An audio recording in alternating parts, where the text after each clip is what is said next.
अर्धा कप तूर डाळ 3-4 वेळा स्वच्छ धुवून घेऊया.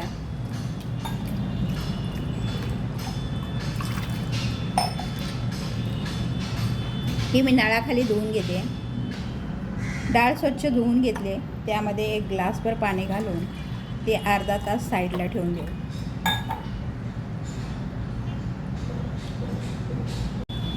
1 कप कणिक एका बाउलमध्ये घालून त्यामध्ये चवीनुसार मीठ,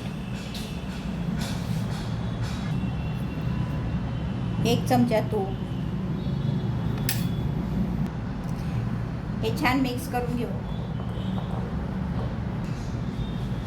हे मिक्स करून झालंय. यामध्ये थोडं थोडं पाणी घालून ही घट्टसर अशी कणिक मळून घेऊया.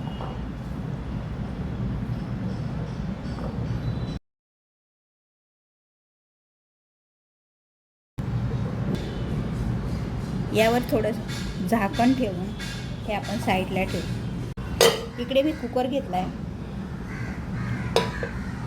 त्यामध्ये हे आपण स्वच्छ धुवून घेतलेली 10-15 मिनटं ती भिजवून ठेवली होती ती डाळ घालूया.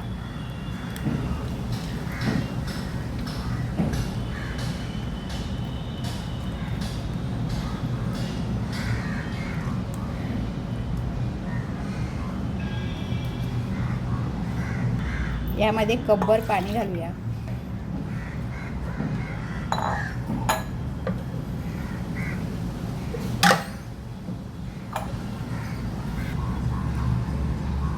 थोडा हिंग, हळद,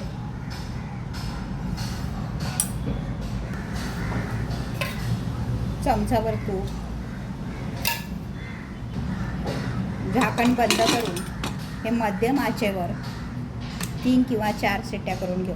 डाळ मऊसर शिजवून घेऊ. इकडे आपली कणिक पुन्हा एकदा थोडीशी मळून घेऊ.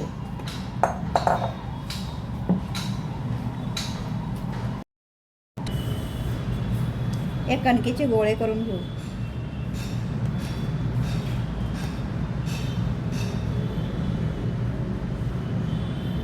याप्रमाणे कोरड्या पिठावर घोळून याची आपण चपाती लाटून घेऊ.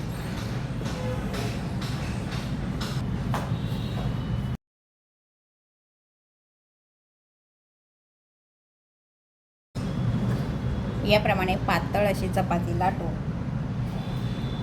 या चमचा सायकलने आपण हे कट करून घेऊ. ज्याप्रमाणे शंकरपाळ्या कट करतो त्याप्रमाणे हे आपण कट करून घेतो.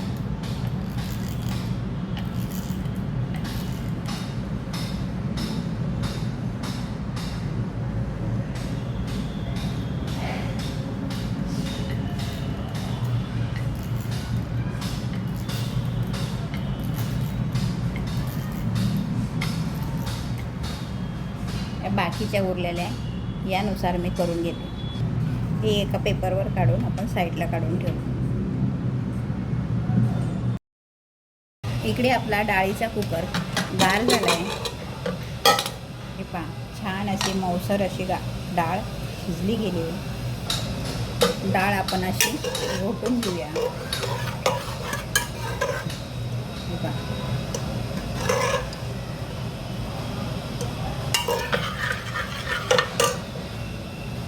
इकडे मी गॅसवर एक पातेलं गरम करून घेतलं आहे.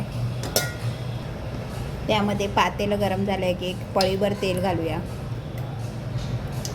तेल छान गरम झाले की त्यामध्ये मोहरी घालूया. मोहरी तेलात अशी फुटली की त्यामध्ये थोडं जिरं, हिंग,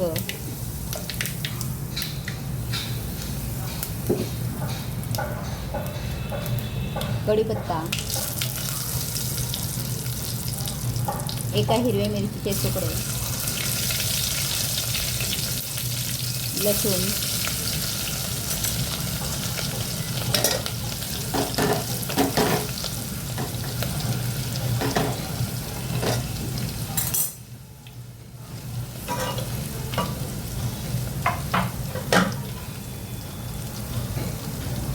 लसणाचा छान खमंग असा वास आला की शिजवलेली डाळ आपण यामध्ये घालून फोडणी करून घेऊ.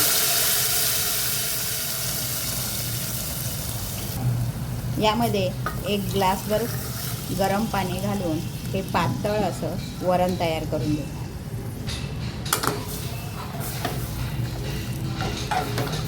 याप्रमाणे हे पातळ करून ह्याला उकळी येऊ देऊया. बारीक चिरलेली थोडी कोथिंबीर घालूया.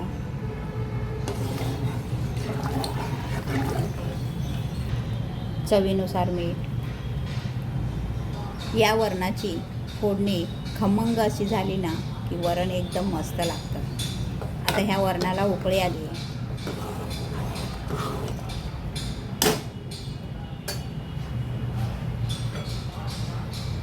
यामध्ये ह्या तयार केलेल्या कापण्या आपण घालूया.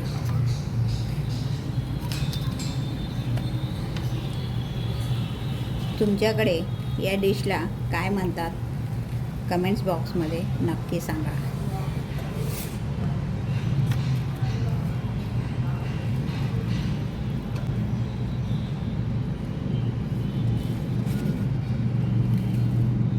सुटसुटीत अशा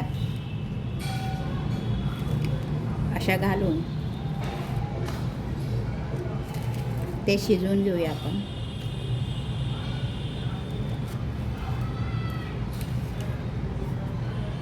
ते एकमेकाला चिटकतील याप्रमाणे ते टाकू नये.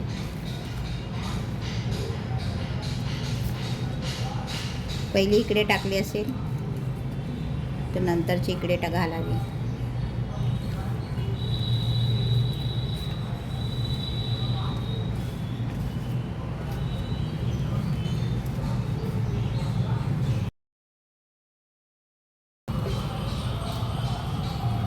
हे छान असं मिक्स करून मंद आचेवर हे 10 मिनटं आपण 10 ते 15 मिनटं शिजवून घेऊया.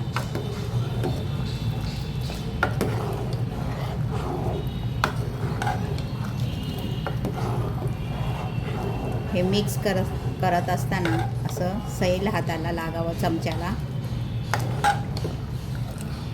हे आपण आता 10 मिनटं शिजवून घेऊया. अधूनमधून याला असं मिक्स करून चेक करून घ्यायचं, कारण ते एकमेकाला चिटकणार नाहीत याची दक्षता घ्यायची. इकडे हे आपलं तयार आहे. आता गॅस बंद करूया. इकडे असं एक पसरट ताट घ्यायचं. त्यामध्ये ही डाळ फळं अशी वाढायची.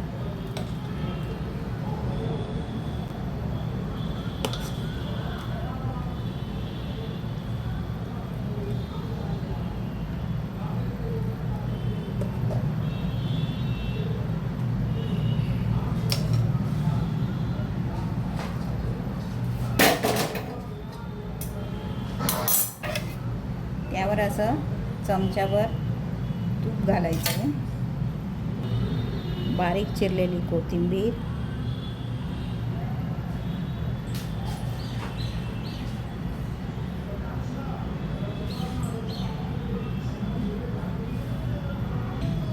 चमचा घेऊन एका साईडने चालू करायचं.